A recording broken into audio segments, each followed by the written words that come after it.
me around for the rest of my life. That's how it works, as far as I can tell. Great. Just great. Hey, it ain't all a bed of roses for me either, dollface. You think I chose to be shackled to your family for the last 40 years? Your grandmother refused to accept it, and look what happened to her. And Auntie? She made a mistake. What kind of mistake? Hey, what is this, 20 questions? What's with the third degree? I have a right to know. No, you want to know. There's a difference. I don't have to tell you squat. Look, this isn't easy, you know. You're a ghost? Fine. I'm a medium? Fine. My whole life is turned upside down? Fine. But you could at least meet me halfway. You've accepted it, you say? So far, yes. You've only seen a taste of it. Are you ready to go all the way? What do you mean? Ready to see what's out there. Ready to see what this is all about. Yes. Good. Maybe there's hope after all. So what is it? I don't have to tell you. It's best if I show you.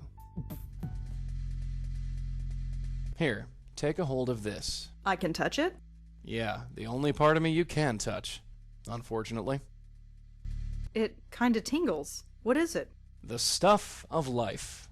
Or death. I've never quite worked it out. What now? Now you pull. Pull the tie?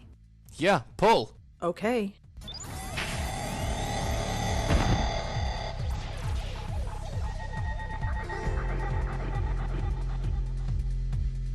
Oh my god, where have you taken me?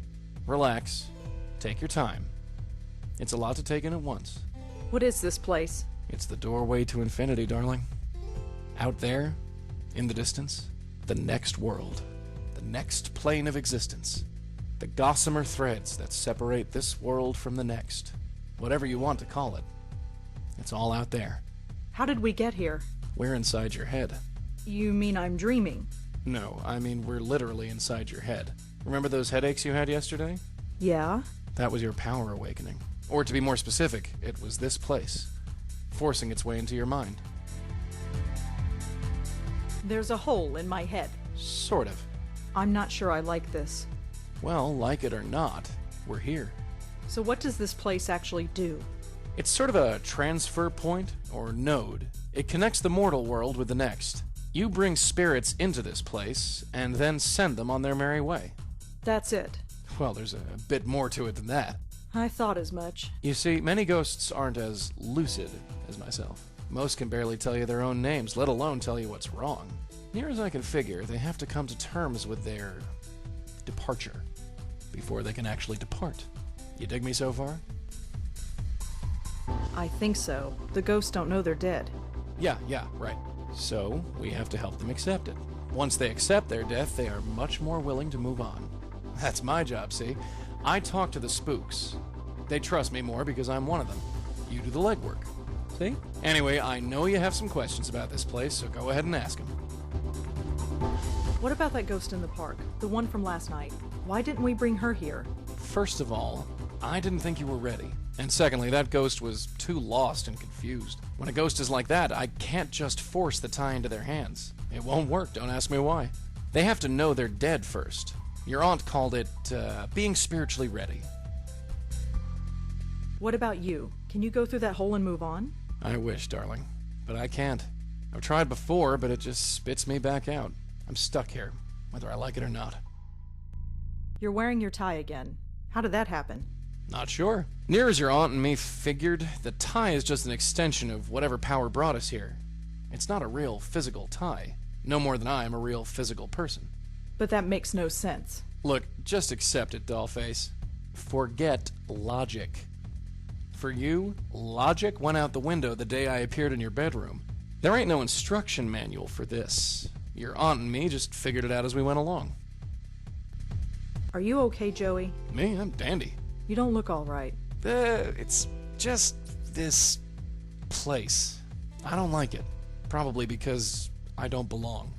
Maybe someday, but not now. I think I've learned enough. You sure? Yeah. All right. Let's get out of here.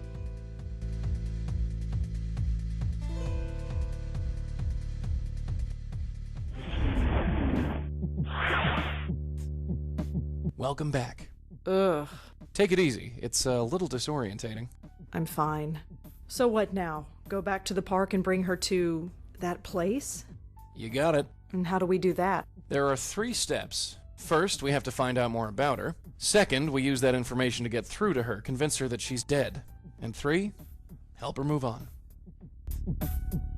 How do we find out more about her? She could be anybody. Not necessarily. That picture you got, the one of the 3 girls? That blonde girl is either the ghost in the park or her twin sister. You sure? She's a dead ringer. No pun intended. The blonde girl is dead. Looks like it. And this other girl, Joanne, she's dead too. Yep. What's going on? That, my dear, is our bread and butter. What else can we do to learn more about the ghost in the park? The photo, dear, it's the biggest clue we have. What else can we do to learn more about The photo. How do we convince ghosts that they're actually dead? That's the tricky part. Near as I can figure, we need to remind the ghosts who they are. Their death was too traumatic or too violent or too emotional that their little spirit minds snapped.